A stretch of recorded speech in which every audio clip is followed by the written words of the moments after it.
Welcome to my YouTube channel मेडरेनल। इससे पहले के वीडियो में मैंने कॉम्प्लिकेशन ऑफ हाइपोटेंशन बताया था ड्यूरिंग डायलिसिस, और उससे पहले मैंने कॉम्प्लिकेशन ऑफ हीमोडायलिसिस बताया था, जिसमें मैंने शॉर्ट टर्म और लॉन्ग टर्म बताया था। आज का हमारा टॉपिक है हाइपरटेंशन इन किडनी या ड्यूरिंग डायलिसिस। हाइपरटेंशन क्या होता है, उसकी क्लासिफिकेशन क्या है, कितने टाइप्स के होते हैं, किस कारण से हाइपरटेंशन होता है, सिम्टम्स क्या होते हैं, और सिम्टम्स हमें दिखाई देंगे तो हम उसका कैसे ट्रीटमेंट करेंगे, उसके बारे में आज देखेंगे। हाइपरटेंशन, हाइपर मतलब कि ज़्यादा और हाइपो मतलब कि कम। तो हाइपरटेंशन में क्या होता है, elevation in systolic and diastolic BP. जो नॉर्मल हमारी बीपी होती है 120 से 80 mmHg, उससे जब बीपी बढ़ जाती है उस केस को हम हाइपरटेंशन कहते हैं। अब हाइपरटेंशन को हम क्लासीफाई करते हैं कि किस हाइपरटेंशन को हम नॉर्मल बोलेंगे, किस हाइपरटेंशन में हमें मेडिसिन लेने की ज़रूरत है, और किस हाइपरटेंशन को हम नॉर्मली ऐसी डाइट मेंटेन करके ठीक कर सकते हैं। तो सबसे इसमें हम देखते हैं इसका कैटेगरी, सिस्टोलिक बीपी और डायस्टोलिक बीपी। तो नॉर्मल कितना होता है 120 सिस्टोलिक होता है, और डायस्टोलिक कितना होता है 80, मतलब इसके आसपास रहेगा तो उसको हम नॉर्मल बोलेंगे। देन उसके बाद होता है प्री हाइपरटेंशिव। प्री हाइपरटेंशन में होता है सिस्टोलिक जो होता है वो 120 से 139 तक होता है, और डायस्टोलिक होता है वो 80 टू 89 तक होता है। हाइपरटेंशन, हाइपरटेंशन में दो स्टेज होते हैं, स्टेज 1 और स्टेज 2। स्टेज 1 में जो सिस्टोलिक बीपी होती है वो 140 से 159 तक होती है, और डायस्टोलिक 90 से 99 के बीच में हो सकती है। स्टेज 2 में अबव 160 रहेगा सिस्टोलिक बीपी, और डायस्टोलिक क्या होती है अबव 100 होती है। इस टाइम हम डॉक्टर के पास एडवाइस लेंगे कि कौन सी मेडिसिन लेनी चाहिए। उसके बाद चौथा है आइसोलेटेड सिस्टोलिक एसटीएन। इसमें क्या होता है, जो सिस्टोलिक बीपी रहती है वो 140 से अबव होती है, बट डायस्टोलिक बीपी 90 से कम आती है, इसको आइसोलेटेड बोलते हैं। उसके बाद पाँचवा है मैलिग्नेंट। मैलिग्नेंट में क्या होता है, जो बीपी रहती है वो 200 से ऊपर जाती है, सिस्टोलिक और डायस्टोलिक 140 से ऊपर जाती है। ये मेनली जिनको किडनी की प्रॉब्लम होती है और कार्डियक प्रॉब्लम होती है उनको होती है। उसके बाद मैं बताती हूँ इंट्राडायलिटिक हाइपरटेंशन। इंट्राडायलिटिक मतलब क्या होता है, ड्यूरिंग हीमोडायलिसिस अगर बीपी प्री से पोस्ट डायलिसिस में ज़्यादा आती है तो उसको इंट्राडायलिटिक बोलते हैं। इंट्राडायलिटिक में मोर देन 10 mmHg, प्री से पोस्ट तक में 10 mg बढ़ता जाता है, और ये मेनली हीमोडायलिसिस के सेकेंड और थर्ड आवर्स में कॉजिंग होता है। ठीक है। हाइपरटेंशन जो होती है वो कितने टाइप्स की होती है। हाइपरटेंशन मेनली दो टाइप्स में हो सकती है, प्राइमरी और असेंशियल हाइपरटेंशन, जिसका जो कारण है वो पता नहीं होता, और 80 से 90% तक लोगों को यही हाइपरटेंशन होता है और उनको पता नहीं होता है कि उनको हाइपरटेंशन है। जैसे हम प्री हाइपरटेंशन इसको ले सकते हैं। दूसरा सेकेंडरी हाइपरटेंशन होता है, जो disease of kidney, endocrine, other organs और कार्डियक प्रॉब्लम जिनको रहती है उन पेशेंट्स में होता है। सेकेंडरी हाइपरटेंशन को हम दो टाइप्स में डिवाइड कर सकते हैं, बिनाइन हाइपरटेंशन और मैलिग्नेंट।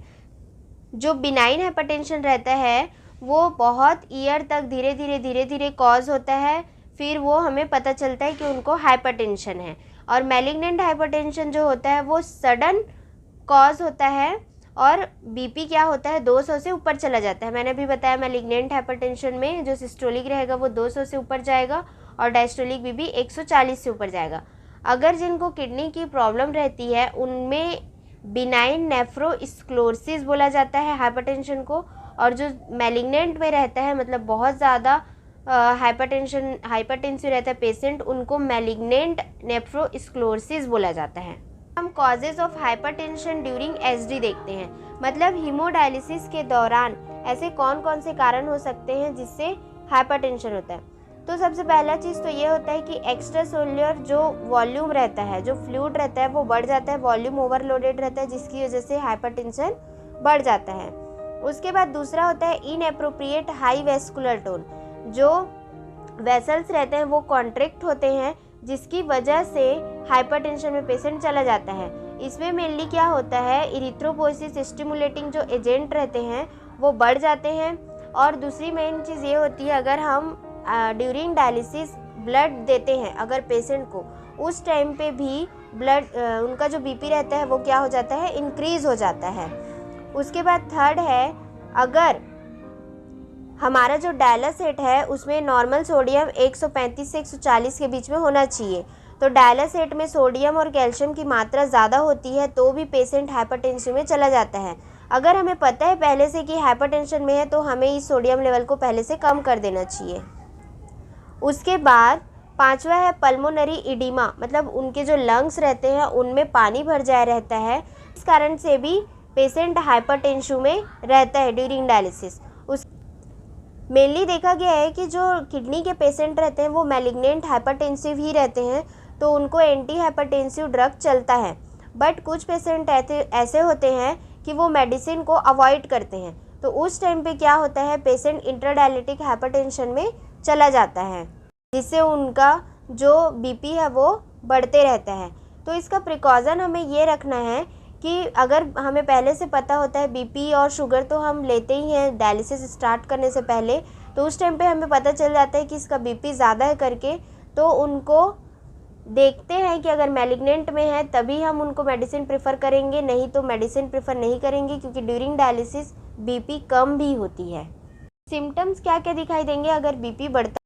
पेशेंट को बहुत ज़्यादा हेडेक होने लगेगा, सर दर्द होगा उसको, उसके बाद उसको ब्रीथिंग डिफ़िकल्टी होगी। ब्रीथिंग डिफ़िकल्टी इसलिए होगी क्योंकि वॉल्यूम ओवरलोडेड रहता है, मतलब पानी भरा है उसकी बॉडी में, इडीमा है, हमें इडीमा दिखाई देगा, तो इस वजह से क्या होता है, ब्रीथिंग डिफ़िकल्टी होती है।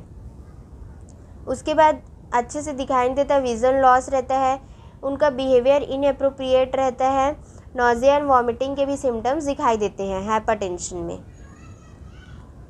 ट्रीटमेंट क्या ले सकते हैं? पहले हम क्या करेंगे ट्रीटमेंट पे कि पेशेंट को लेने से पहले हम उसका बीपी चेक करेंगे और सोडियम वॉल्यूम को 140 मिलीक्यूबियम पर लीटर के हिसाब से नीचे रखेंगे।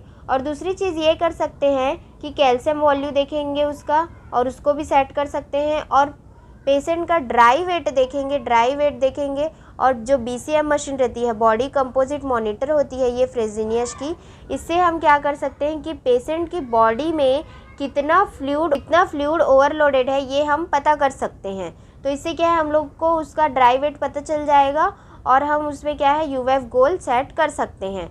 और जो मैलिग्नेंट हाइपरटेंसिव पेशेंट रहते हैं उनको हम एंटी हाइपरटेंसिव ड्रग्स दे देंगे, मेनली कैल्शियम चैनल ब्लॉकर्स जो मेडिसिन रहते हैं उनको ही दिया जाता है। एंटी हाइपरटेंसिव जो ड्रग है वो बहुत टाइप्स में, क्लासिफिकेशन बहुत ज़्यादा ब्रॉड है, अगर आप लोग को वो समझ में नहीं आता है तो मैंने कुछ ट्रिक्स बनाए हुए हैं उनको याद करने के लिए, उसका लिंक मैंने नीचे डिस्क्रिप्शन में दिया हुआ है।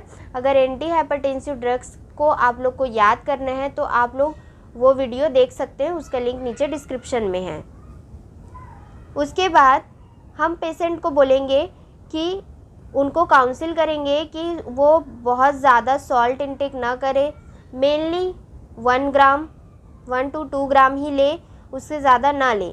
और जो फ्लूइड इंटेक है, मतलब जो पानी पी रहे हैं वो, या कोई भी फ्लूइड जैसे चाय हो गया, दूध हो गया, ये सारी चीज़ों को वो मेजरिंग करे, ज़्यादा फ्लूइड ओवरलोडेड करके डायलिसिस पे ना।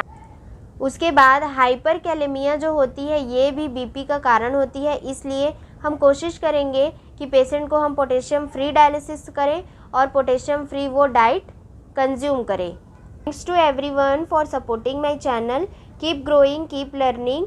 एंड अगर आपको ये वीडियो अच्छी लगी हो तो प्लीज़ इसे लाइक, शेयर, सब्सक्राइब ज़रूर करना। नेक्स्ट में हम आगे कॉम्प्लिकेशंस देखेंगे, itching, muscles cramps and hypoglycaemia, कि उसमें अगर पेशेंट किस कारण से जाता है और उसके ट्रीटमेंट क्या हो सकता है। Thank you guys.